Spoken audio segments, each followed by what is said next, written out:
Welcome back, everybody. Today we're back for part 2 of the C5 Corvette tuning series.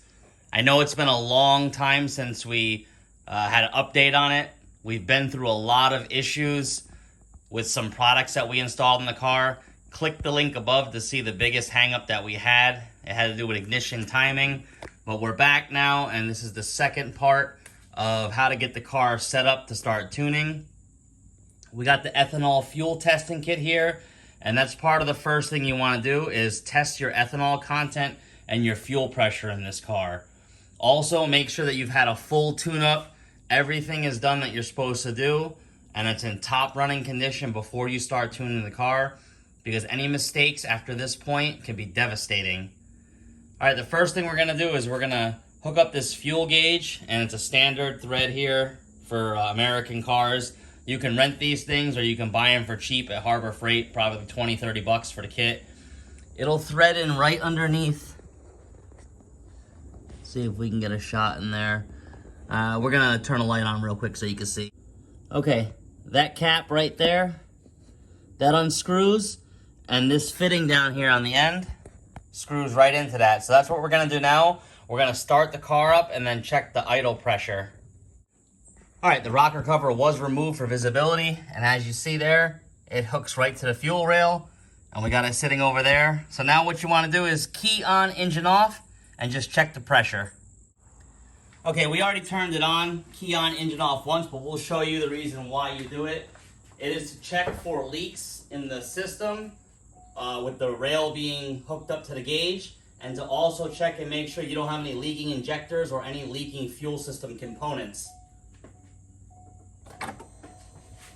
So that's key on, engine off. You see it jump and settle back down. And now you should hold pressure. There really shouldn't be any pressure drops, and we're going to turn the engine back off real quick, or the key back off.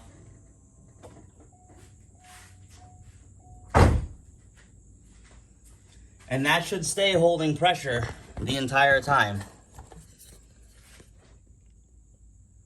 As you see there, we got over 50 pounds in the rail, and it's sitting fine. So we're gonna start it up and check the idle pressure now. All right, let's check our idle pressure. And we're sitting right at about 60 PSI, 61 PSI. That is absolutely perfect for this car. That is right where you wanna be. We'll just watch it for a few more seconds. All right, we'll shut the engine down and talk about everything. Okay, so at that point, you see we're holding pressure, and now we're holding over 50 pounds after running it. So 60 pounds of pressure at the rail is perfect for these LS engines. What that shows us is when you do a key on, engine off, if you have any leaking injector O-rings, any pintle seals leaking, that's gonna indicate any problems with the fuel system. As we're holding pressure here, we know the fuel system's tight, it's vapor tight, it's fuel tight, nothing's leaking right now. You've seen there was no fluctuation in the fuel system as well. It was a steady 60, 61 PSI. That is perfect. Now the next step, we gotta test the ethanol content. So these test kits are very easy. We're gonna fill that line of water, and we're gonna fill the rest up with fuel from the sample port right here. And you may have to do a key on, engine off, just to let the fuel spray out into here. We are filled up to the water line. We're gonna start filling it up to the fuel line. All right, we got our water and fuel mixture. We're gonna shake it up vigorously for a minute and then leave it for about 15 minutes and come back and read the content.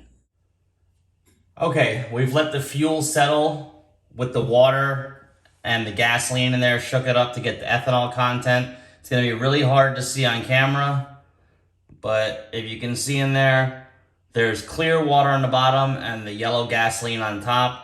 That's gonna give you your ethanol separation there. And we got about E10 in that mixture, which is common for 90% of gas stations across the US. Anywhere between 5 and 10% ethanol is normal nowadays. And the reason we wanna do this and find out what the ethanol content is because when these cars were manufactured, ethanol wasn't as big at the time. So the engines from the factory were tuned at around 14.7 which is the stoic rate of regular gasoline. If you're looking at E85, that's around 9.76 or 1 lambda. And if you're looking at about E10, that's about 14.1. E5 is about 14.3, 14.4. Do your research and your homework and get a good chart. We have a little handy chart that we use. But make sure anything you do at this point, you are 100% sure on what you're doing. We've done this on our vehicle and tested it. So we're taking no responsibility for any damages incurred. Make sure you understand what you're doing at this point. So now that we got HP tuners loaded up here, we do have the stock file loaded, and make a copy of your stock ECU file and save it in a few spots just so you can go back in case there's any damage or something's not running right. So the first thing we want to do is go in here and adjust the air-fuel ratio for the proper stoic.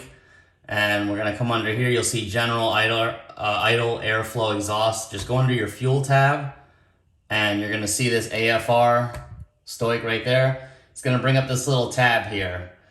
Now, everything after this first bar means nothing. That's all flex fuel. It's all, see how it's all the same? 14.68, 100, all the way through. So don't worry about that. We're going to come here. You're going to double click this out. And we know it's E10, so we're going to try and get it as close as we can, which is going to be 14.1082. Let's see if that sticks. We'll try and get out that last zero there. I don't think it's going to allow it, but we'll enter. And what we got is 14.12414. So it's about E7, E8 right there is what that. So that's generally good. We'll see if we can get it to come out one more time. Backspace it. We got 14.10820.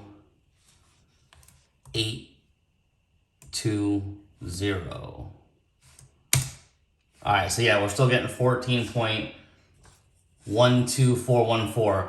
Which is fine. That falls between the range of E5 and E10. So at that point, this area is set up here, and you can go ahead and exit out of this.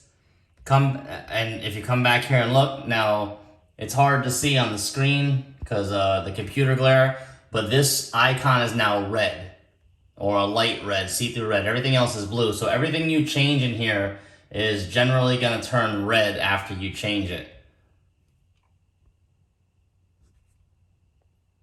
Trying to focus a little bit. There we go. All right, now that that's taken care of, don't touch anything else in here. You want to leave everything alone. Okay, after you have adjusted the fuel ethanol content, you're going to come over to system here.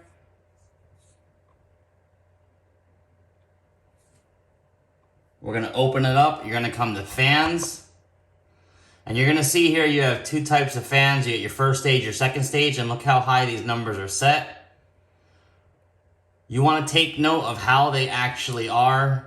You got the on temperature and off temperatures, so 219 to 226, then 1 degree apart to 227 to 235. You're going to have to check your particular area for how the fans come on and off and the temperatures around you. You don't want these things running all the time. The changes that we're going to make for ours is we want the first on temperature here to come on at about 210 degrees, and we want it to go off at about 203. And then we want our second stage, which is the high fan, to come on at about 220, and then shut back off right at about 211. And we keep that spacing, and you see there it's 1 degree apart. So essentially the fans will be running from 210 to 220 degrees in that area, trying to get it back down and keep it at about 200 degrees or so. And we found that's a decently good temperature for our area. It keeps the vehicle between 190 and 200, 205, somewhere in between there, and the fans generally are happy there. They're not running all the time. Your mileage will vary, so make sure that you check all of that. All right, at this point, you will go ahead and just write it to your ECU, get everything saved. And that's going to be the end of the second video of tuning. We don't want to make these things too long and overcomplicate it. So in the first video, we showed you everything that you had to kind of have to get up to start tuning. The second video is getting everything dialed in with your fuel ethanol content, getting your fans to turn on properly so your engine's not running hot. Once you got all that set up, we can start getting into the third video, which we'll have out soon, on actual data logging and seeing what type of fuel is being added or taken away by the stock ECU. And then we can make our corrections from there. So I hope this helps you. Thanks for watching. Please subscribe.